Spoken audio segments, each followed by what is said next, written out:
One World Cup.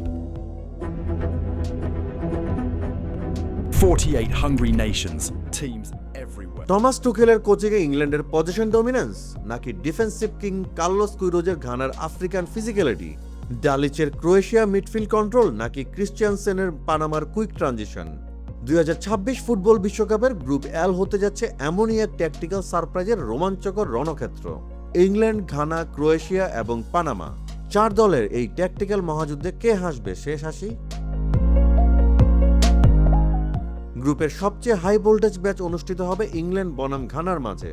Coach Thomas টুকেলের অধীনে England খেলছে dynamic সিস্টেমে।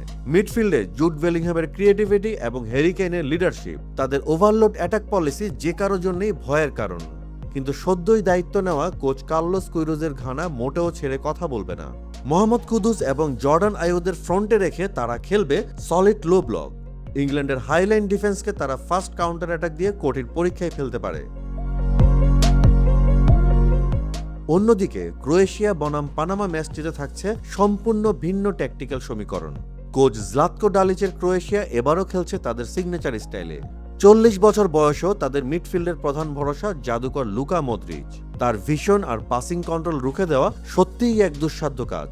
কিন্তু টমাস ক্রিশ্চিয়ানসেনের পানামা ফিজিক্যালিটিতে দারুণ শক্তিশালী। যদিও প্রথম ম্যাচের আগে তাদের মূল মিডফিল্ডার আদালবের্তো কারাস্কিয়ার ইনজুরি সংখ্যা দলের জন্য বড় ধাক্কা, তবুও তারা মাইকেল মুরিলোদের নিয়ে ডাইরেক্ট ফুটবলে খেলতে পারে। এই 2 ম্যাচের ম্যাচ ফলাফল কি তাই ভাবছেন তো? ঘানার ফিজিক্যাল ব্লক ভোগালেও টুকেলের ট্যাকটিক্যাল মাস্টার ক্লাসে ইংল্যান্ড 2-1 গোলে জিততে পারে। আর দ্বিতীয় ম্যাচে পানামা দারুণ প্রেস করে খেললেও মদ্রিচদের অভিজ্ঞতার সামনে তারা টিকতে পারবে না। ক্রোয়েশিয়া এই ম্যাচে 2-0 বা 3-1 গোলে পরিষ্কার ফেভারিট। তবে ফুটবলে তো অঘটন ঘটতেই পারে, কারণ খেলা তো আর কিবোর্ডে টাইপ করা স্ক্রিপ্টে হয় না, বরং মাঠে হয়, যেখানে যোগ্য দল পারফরমেন্স করেই ম্যাচ জিতে নেয়। আপনার কি মনে হয় 40 বছর বয়সে মদ্রিচ কি পারবেন বিশ্বকাপে ম্যাজিক দেখাতে? ঘানা কি পারবে টুকেলের ইংল্যান্ডকে রুখে দিতে?